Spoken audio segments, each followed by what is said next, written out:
Couturière, couturier, bonjour à tous, bienvenue dans cette nouvelle vidéo. Aujourd'hui, c'est un test de machine à coudre que je vous propose. On va tester la Brother CS10. C'est parti. Et alors, cette machine à coudre, moi, j'en ai pas spécialement besoin. Je l'ai achetée pour la tester.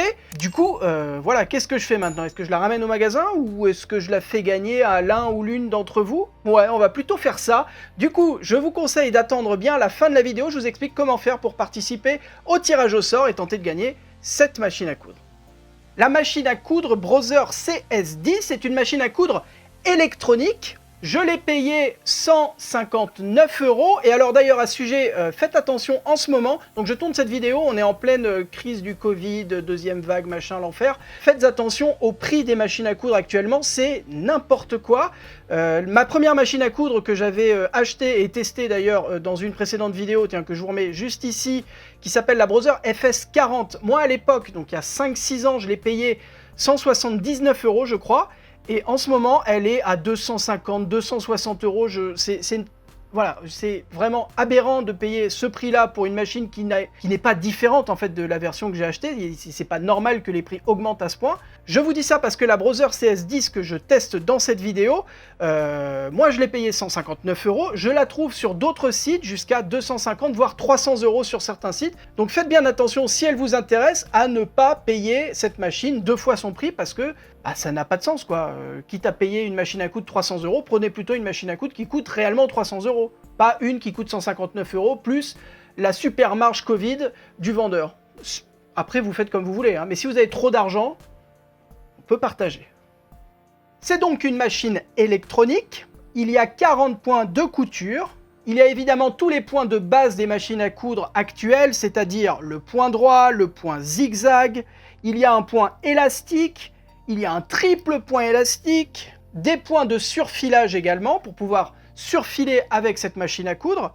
Alors évidemment, ça ne remplacera pas le travail d'une surjeteuse, mais ça peut dépanner. Voilà, vous n'avez pas de surjeteuse et vous souhaitez faire des bords un peu plus nets que si vous les laissiez nus, eh bien le surfilage à la machine à coudre, c'est possible et cette machine le propose. Il y a tout un tas de points décoratifs qui entre nous, sont surtout là d'un point de vue marketing. Honnêtement, les points décoratifs, c'est pas des points qu'on utilise systématiquement, c'est plutôt un truc qu'on va tester lorsqu'on reçoit la machine pour se dire « Oh là là, ma machine, elle fait des jolis points » et au final, honnêtement, sauf sur des trucs vraiment très très précis, très particuliers, il y a peu de risques que vous les utilisiez beaucoup. Vous laissez pas impressionner par le nombre de points déco que propose votre machine à coudre parce que c'est, pour moi en tout cas, pas un argument vraiment fiable. Et il y a surtout 5 boutonnières automatiques. Et les boutonnières automatiques, honnêtement, alors peut-être pas 5, mais c'est très utile pour faire des boutonnières. C'est comme leur nom l'indique, mais en tout cas faire des boutonnières sans se planter. Cette machine à coudre s'adresse, je pense, en particulier aux personnes qui vont débuter la couture. C'est une machine plutôt complète, de ce que j'ai pu en voir, c'est-à-dire vous ne serez pas limité lorsque vous découvrirez la couture avec cette machine à coudre. Vous allez vraiment pouvoir faire tout un tas de petites choses très simplement. Et pour vraiment faciliter les choses, vous avez des petits dessins sur tout le capot de la machine à coudre pour vous indiquer par où passent les fils lors de l'enfilage. Ça, c'est vraiment un petit détail, ça coûte, je pense, pas grand-chose à faire au fabricant, mais ça facilite la vie. Ça évite de devoir ressortir systématiquement le mode d'emploi pour se rendre compte de, déjà retrouver la page et ensuite se dire, bon alors, l'enfilage de la machine, voici comment ça se passe, ok, très bien, nana, super, machin. Là, vous avez tout directement imprimé, gravé sur la machine et il n'y a plus qu'à suivre la numérotation pour ne pas se planter. C'est parfait.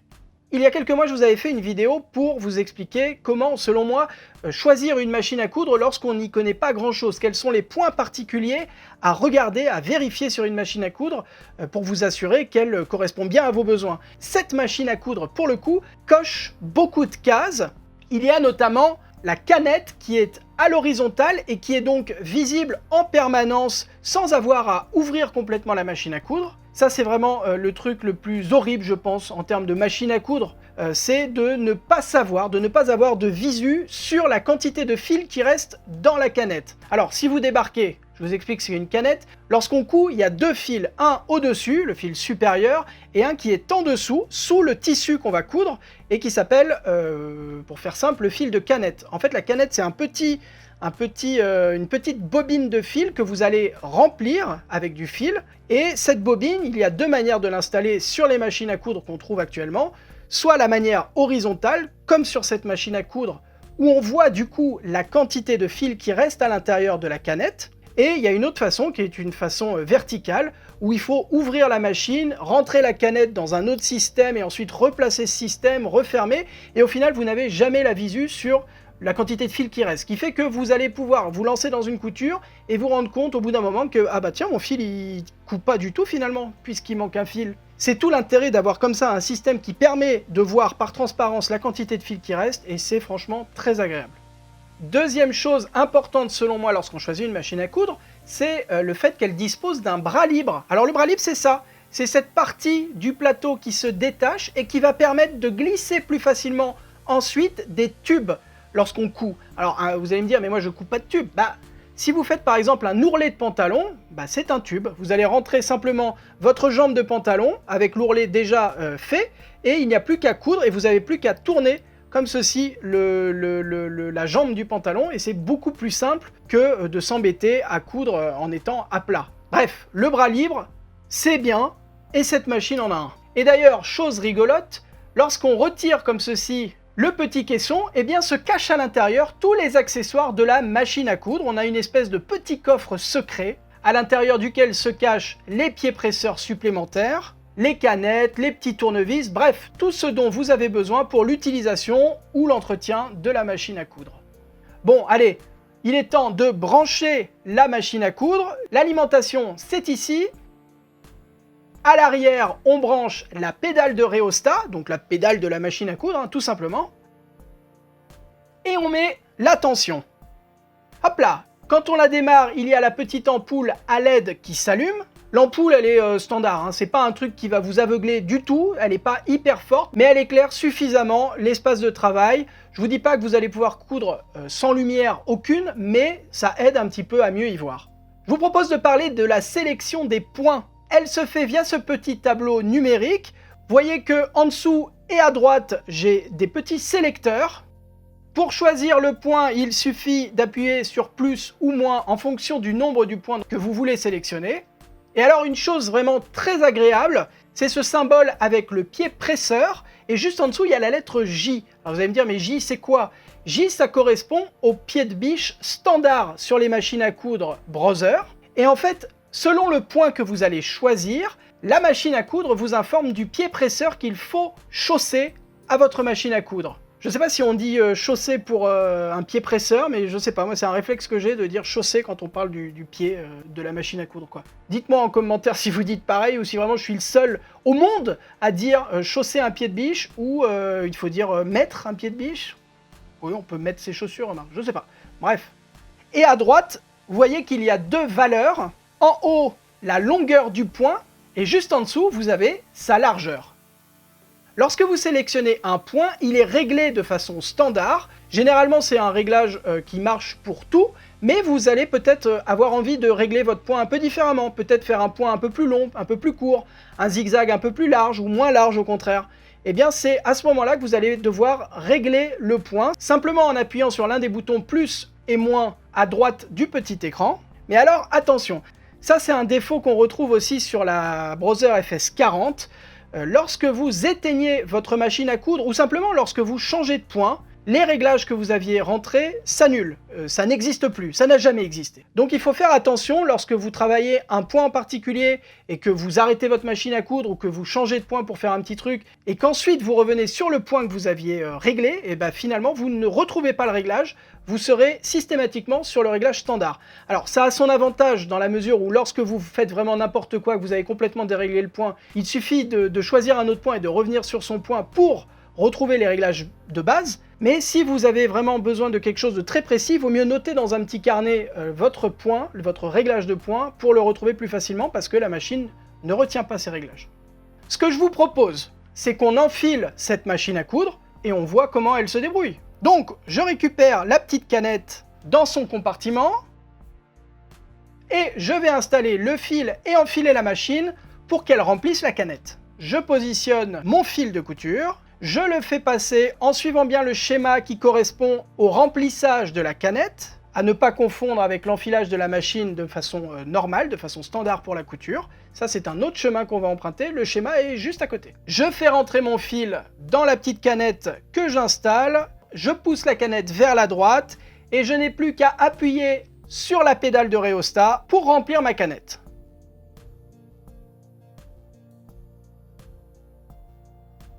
Je coupe les petits fils et je vais maintenant installer la canette dans son compartiment. Donc là pareil, tout est expliqué, il y a des flèches partout, c'est compliqué honnêtement de se tromper, hein. Maintenant, je réenfile le fil supérieur en suivant bien le chemin de fil dans le bon ordre. Et alors, je ne vous l'ai pas dit lors de la présentation, mais cette machine propose un petit système d'enfilage automatique de l'aiguille. On va le tester.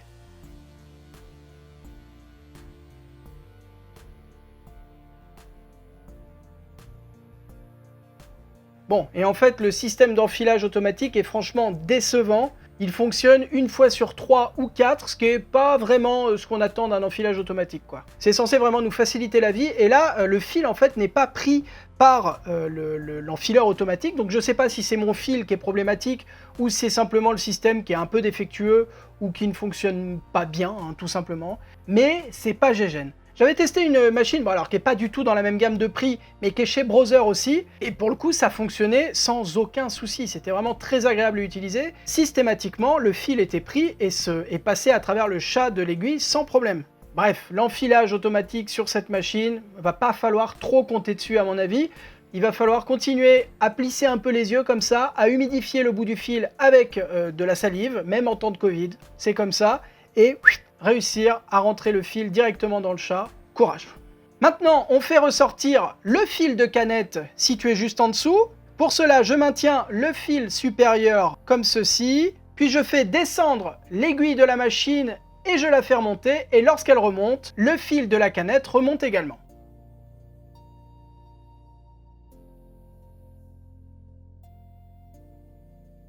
Allez, je vous propose de voir comment coud cette machine à coudre. Et puis si elle coud surtout, mais a priori ça devrait aller. J'utilise un tissu standard, c'est un coton, tout ce qu'il y a de plus basique, en 2 couches, en 2 épaisseurs, et on va voir si j'arrive à faire une couture qui tient.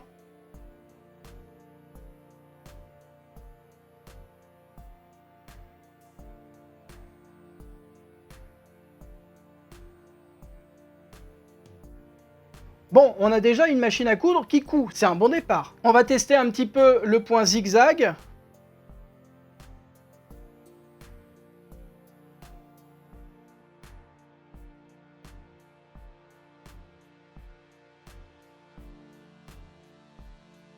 Je change un petit peu la largeur de mon point zigzag pour voir à quoi il ressemble. Bon, maintenant qu'on sait quel coup, je vous propose de tester vraiment la machine dans une configuration extrême, entre parenthèses, hein, évidemment, on ne va pas coudre du béton, mais 8 épaisseurs de ce même tissu, voir ce qui se passe. Alors 8 épaisseurs quand même, faut y aller. C'est assez rare qu'on rencontre 8 épaisseurs, donc on va voir comment ça se passe. Est-ce qu'elle va se bloquer complètement ou est-ce que ça va coudre? On voit ça. Encore une fois, je n'ai pas changé l'aiguille, hein. J'aurais été dans ce cas de figure à titre personnel, je pense que j'aurais mis une aiguille beaucoup plus large, beaucoup plus épaisse.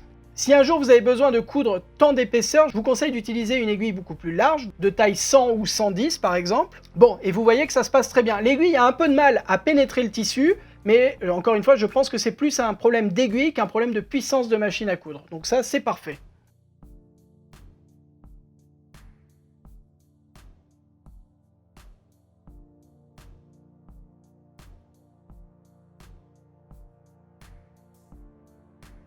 Très gros avantage aussi de cette machine, la pédale de rhéostat, la pédale sur laquelle on appuie avec le pied pour faire avancer la machine, est très précise. C'est-à-dire vous pouvez vraiment appuyer un tout petit peu et la machine va avancer très délicatement. Et évidemment, lorsque vous appuyez à fond, ça part à fond la caisse. Et ça, c'est quelque chose de plutôt agréable. Pourquoi je vous dis ça? La plupart des machines aujourd'hui ont des sélecteurs de vitesse, c'est-à-dire que vous allez pouvoir, si vous débutez la couture par exemple, baisser le sélecteur et le mettre sur une vitesse très lente, et du coup, même lorsque vous appuierez à fond sur la pédale, la machine ira tout doucement. La Brother CS10, malheureusement, ne propose pas cette option.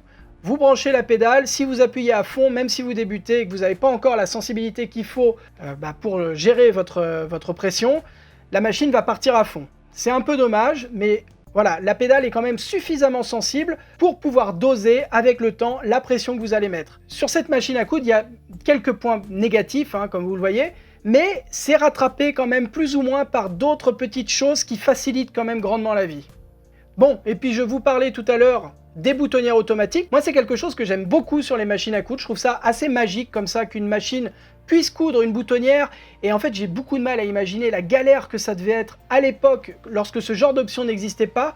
J'ai du mal à imaginer comment ça devait être terrible de devoir faire sa boutonnière tout seul en cousant chaque côté à la bonne taille, etc. Ça devait être un enfer. Aujourd'hui, il suffit de mettre le bouton pour lequel vous allez coudre la boutonnière dans le pied de biche spécial, d'installer le pied de biche,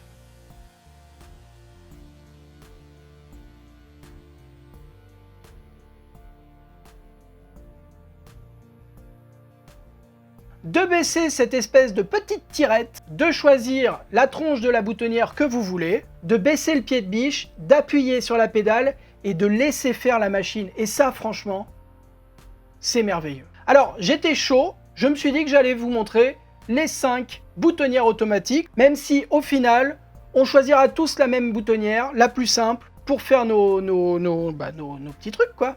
Là, je ne vais pas ouvrir les boutonnières, c'est pas le but de cette démonstration, c'est plutôt de vous montrer la tronche qu'ont les différentes boutonnières automatiques. Mais si vous voulez en savoir plus sur les boutonnières automatiques, j'avais fait une vidéo avec mon ancienne machine, justement, que je vous mets, hop là, juste ici. Et voici donc les 5 boutonnières avec la taille évidemment qui correspond au bouton que j'ai mis à l'arrière du pied de biche. Est-ce que je vous conseille cette machine? Honnêtement, moi j'ai été agréablement surpris. Le rapport qualité-prix me paraît plutôt bon. La machine est fiable, la machine est performante. Vous avez suffisamment de points pour faire un peu tout en fait, finalement. J'ai eu l'impression un petit peu de retrouver la FS40 avec laquelle j'ai débuté et sur beaucoup de points, en fait, elles se ressemblent. Elles ont le même nombre de points, elles ont la même facilité d'utilisation, elles sont plutôt fiables. Donc, est-ce que je vous la conseille? Allez, oui. Alors, je vous avais promis au début de la vidéo de vous faire gagner cette machine à coudre parce que, personnellement, je ne vais pas la garder. J'ai pas vraiment l'intention non plus de la ramener en magasin parce qu'en ce moment, c'est la guerre, clairement. Donc, je vous propose d'aller directement sur mon compte Instagram couture.enfant. Le lien direct est juste en dessous dans la description, ce sera plus simple pour y arriver directement. Et vous allez retrouver un post avec une photo de cette machine à coudre. Il vous suffit de suivre les instructions pour participer au tirage au sort.